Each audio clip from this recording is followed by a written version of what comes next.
وسلم ان الایمان لیأرز الی المدینۃ کما تأرز الحیۃ الی جحرها رواہ البخاری فی کتاب فضائل المدینہ۔ یہ صحیح بخاری کی روایت ہے جو میں نے ابھی پیش کیا۔ اس حدیث پاک میں اللہ کے نبی اکرم صلی اللہ علیہ وسلم مدینہ منورہ کی فضیلت کو بیان کر رہے ہیں۔ کل کے درس میں یہ بیان کیا گیا تھا کہ کیا اگر کوئی شخص کسی مقدس مقامات پر، کسی فضیلت والی جگہوں پر یا کسی بابرکت والی جگہوں پر موت کی تمنا کرنا، موت کی آرزو کرنا، اللہ تعالیٰ سے درخواست کرنا کہ اے اللہ فلاں جگہ ہم کو موت نصیب فرما، تو ایسا کرنا درست ہے یا نہیں، اس کے تعلق سے کل کے درس میں بیان ہو چکا ہے۔ اب اس حدیث پاک میں مدینہ منورہ کی فضیلت کو بیان کیا۔ دیکھو مدینہ منورہ، اس کا نام قرآن مجید کے اندر بھی آیا ہے، اور اس مدینے کا پرانا نام یثرب ہے، جیسا کہ سورہ احزاب کی آیت میں یثرب۔ مدینہ منورہ کی بہت ساری فضیلت ہے، صحیح بخاری میں ہے، صحیح مسلم میں ہے، اور قرآن مجید کی آیت میں بہت ساری جگہوں پر ہے۔ اس کی بھی خاص فضیلت ہے کیونکہ یہ بھی ایک حرم پاک ہے۔ جیسے مکہ ایک حرم کی جگہ ہے تو مدینہ بھی ایک حرم کی جگہ ہے، دونوں کو حرمین شریفین کہا جاتا ہے۔ اسی وجہ سے مکہ مدینہ دونوں کو حرمین شریفین، تو دونوں کی خاص فضیلت اپنی جگہ پر۔ تو اسی طریقے سے مدینہ منورہ کی فضیلت ہے۔ اس کی فضیلت میں یہ چیز سب سے پہلے نمبر پر کافی ہے کہ اللہ کے نبی اکرم صلی اللہ علیہ وسلم نے اس مدینے کا کئی نام بتائے۔ مدینے کا ایک نام یثرب، مدینے کا ایک نام مدینہ منورہ، مدینے کا ایک نام طابہ، مدینے کا ایک نام طیبہ۔ یہ طیبہ طابہ کا مطلب پاک، پاک، تو چونکہ وہ پاک جگہ ہے، وہاں سے خباثت کو، شرک کو، بدعت کو پاک کر دیتا ہے اور ایمان پیور ہوتا ہے، وہاں سے نقلی ایمان والے کو چھاٹ جاتا ہے، جیسا کہ نبی کی حدیث ہے۔ جیسے کہ اگر لوہے کے اندر زنگ لگا ہو تو آگ کی بھٹی لوہے کے زنگ کو دور کر دیتی ہے نا، اسی طریقے سے مدینہ منورہ منافق اور مشرک کو وہاں سے دور کر دیتا ہے۔ یہ صحیح بخاری میں۔ تو بہرحال اس طریقے سے کئی نام ہیں،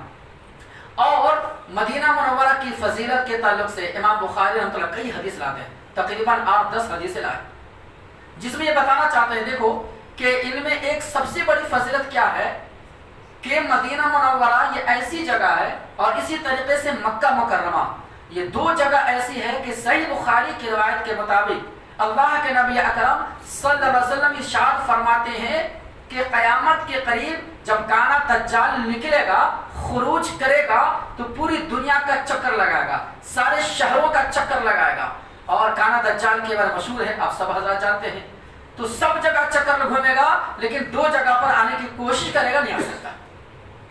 صحیح بخاری کی روایت کے مطابق دو جگہ کا ذکر ہے، ایک مکہ اور مدینہ۔ اللہ کے نبی بیان فرماتے ہیں کہ مدینے کے باہر راستے میں ہر دروازے کے پاس اللہ کے حکم سے فرشتے مقرر ہوگا، اور بتایا گیا کہ مدینے کے 7 دروازے ہوں گے، ہر دروازے پر 2 فرشتے، فی کل باب ملکان، 2 فرشتے کا ذکر ہے، ایک وہ بھی نہیں۔ جیسی وہ اندر گھسنے کی کوشش کرے گا نا، اس کو بھگا دیا جائے گا، اندر داخل نہیں ہو سکتا ہے۔ بتاؤ، یعنی ہر جگہ جائے گا لیکن مکہ مدینہ نہیں آئے گا۔ اور اسی طریقے سے مدینہ منورہ کی فضیلت پر اللہ کے نبی اکرم صلی اللہ علیہ وسلم یہ بھی بیان فرماتے ہیں کہ 2 چیزیں مدینہ میں داخل نہیں ہو سکتی، ایک دجال داخل نہیں ہو سکتا، اور ایک طاعون کی بیماری، پلیگ جسے کہا گیا، پھیلنے والی بیماری، جسے آج کے دور میں کرونا وائرس کہا جائے، یہ بیماری مدینہ نہیں آ سکتی۔ ہاں، آنے کی کوشش بھی ہوگا، اللہ تعالیٰ اس کو ہٹا دے گا، دور کر دے گا۔ باقی اور جگہ آ سکتا ہے، ریاض میں، جدہ میں، دمام میں، سب جگہ آ سکتا ہے، لیکن مدینہ منورہ جو خاص ایریا ہے وہاں نہیں آ سکتا۔ یہ نبی کی حدیث ہے، بخاری میں۔ اور اسی طریقے سے اب اس حدیث پاک میں یہ بیان کیا گیا، سیدنا ابو ہریرہ رضی اللہ عنہ کہتے ہیں کہ رسول اللہ صلی اللہ علیہ وسلم ارشاد فرماتے ہیں، بے شک ایمان مدینے میں سمٹ کر آ جائے گا جیسے کہ سانپ اپنے بل میں سمٹ کر چلا جاتا ہے۔ اللہ اکبر۔ اب اس کی تفسیر کرتے ہوئے حافظ ابن حجر عسقلانی رحمہ اللہ جو بخاری کی شرح کرتے ہیں فتح الباری کے اندر نقل فرماتے ہیں کہ ایمان مدینے میں سمٹ کر آ جائے گا، اس کے دو مطلب ہیں، دو مفہوم ہیں، اور یہ دونوں مفہوم اپنی جگہ پہ صحیح ہے۔ ایک مطلب تو یہ ہے کہ اللہ کے نبی اکرم صلی اللہ علیہ وسلم جب مکہ سے مدینہ ہجرت کر کے آئے تو آپ کے ساتھ صحابہ کرام بھی آئے اور دور دور سے لوگ بھی مدینے میں آتے گئے، تو اس طریقے سے ہجرت کے دور میں نبی کے زمانے میں اور خلفاء راشدین کے زمانے میں ایمان مدینے میں سمٹ کر آ گیا تھا۔ اب جو غور کرو، ہجرت کے وقت سارے مسلمان تو مدینے میں آ گئے، بتاؤ مکہ میں کون رہا؟ پورے مشرکین مکہ تھے۔ یہ اگر بات ہے بعد میں مکہ فتح ہوا تو سب اسلام میں جھک درجک آئے، وہ بات کا قصہ ہے، لیکن ہجرت کے وقت سب آگے تھے نا۔ غزوہ بدر میں تو بات کلیئر ہے کہ 313 مسلمان پوری دنیا کے اندر اس وقت صرف 313، ہاں باقی چاروں طرف کفر تھی۔ تب تو اللہ کے نبی دعا بھی کی کہ اے اللہ یہ 313 مسلمان اس دھرتی پر، اس زمین پر ہے، جو غزوہ بدر کے موقع پر دعا کر رہے ہیں، سجدے میں چلے گئے، اللہ کے سامنے گریہزاری کرتے ہیں، کہتے ہیں اللہم ان تہلک هذه العصابہ لم تعبد فی الارض ابدا، کہ اللہ یہ 313 مسلمان ہیں، اس کو تو حفاظت فرما، اس کو بچا لے، اگر یہ ہلاک و برباد ہو گئے تو اس روئے زمین پر اے اللہ تیری عبادت کرنے والا ایک بندہ بھی نہیں رہے گا۔ اللہ تو اس طریقے سے، اور اللہ کے نبی اکرم صلی اللہ علیہ وسلم جب ہجرت کر کے آ رہے تھے مدینہ نا، تو آتے وقت مکہ کو خطاب کر کے کہا تھا، اللہ بہت پیاری بات، مکہ کو خطاب کر کے کہا کہ اے مکہ مجھے چھوڑنے کا دل نہیں تھا، میرا ارادہ نہیں تھا، اے مکہ کی سرزمین تم میرے نزدیک بہت پیاری ہے، مجھے چھوڑنے کا بالکل ارادہ دل نہیں تھا، لیکن مشرکین مکہ اگر مجھے نہ ستاتے، پریشان نہ کرتے اور ہجرت کرنے پر مجبور نہ کرتے تو اے مکہ میں تجھے کبھی نہیں چھوڑتا۔ اللہ اکبر، نبی کہہ رہے ہیں۔ اور جب مدینے میں آئے تو اللہ کے نبی علیہ السلام دعا کر رہے کہ اے اللہ جیسے میرے باپ یعنی کیا کہتے ہیں ابراہیم علیہ السلام مکہ والوں کے حق میں اور مکہ کے لیے دعا کی تھی، برکت کی، رحمت کی، اے اللہ میں تجھ سے دعا کرتا ہوں کہ مدینے کے اندر بھی برکت عطا فرما۔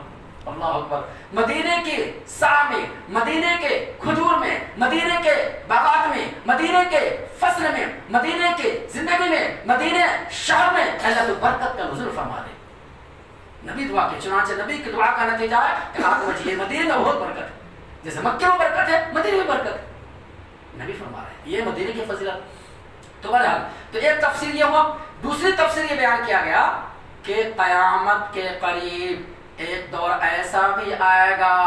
کہ چہار جانب سے ایمان ختم ہو جائے گا، اسلام نہیں رہے گا، لیکن مدینے کے اندر اسلام باقی رہے گا۔ اللہ اکبر، وہ قیامت کے قریب آئے گا کہ ایمان سمٹ کر مدینے میں آ جائے گا، جیسے مدینے سے اسلام پھیلا تھا شروع دور میں اور پوری دنیا کے اندر اسلام پھیل گیا، تو ایک دور ایسا بھی آئے گا کہ ایمان مدینے میں سمٹ کر آ جائے گا، اور اللہ کی مثال دی جیسے کہ سانپ بل کے اندر سمٹ کر چلا جاتا ہے، دیکھیں باہر نکلتا ہے تو پھیلتا ہے اور آپ واپس آتا ہے ایک دم سمٹ کر گول گول گھوم کے سانپ اپنے بل میں داخل ہو جاتا ہے۔ اس طریقے سے ایمان مدینے کے اندر آ جائے گا، یہ قیامت کے قریب ہوگا۔ اس سے بھی نبی اکرم صلی اللہ علیہ وسلم مدینے کی فضیلت کو بیان کر رہے ہیں کہ وہ دور آنے والا ہے۔ اللہ سے دعا کر اللہ تعالیٰ ہم تمام مسلمانوں کو دین کے صحیح سمجھ اور نیک عمل کی توفیق عطا فرمائے، آمین یا رب العالمین۔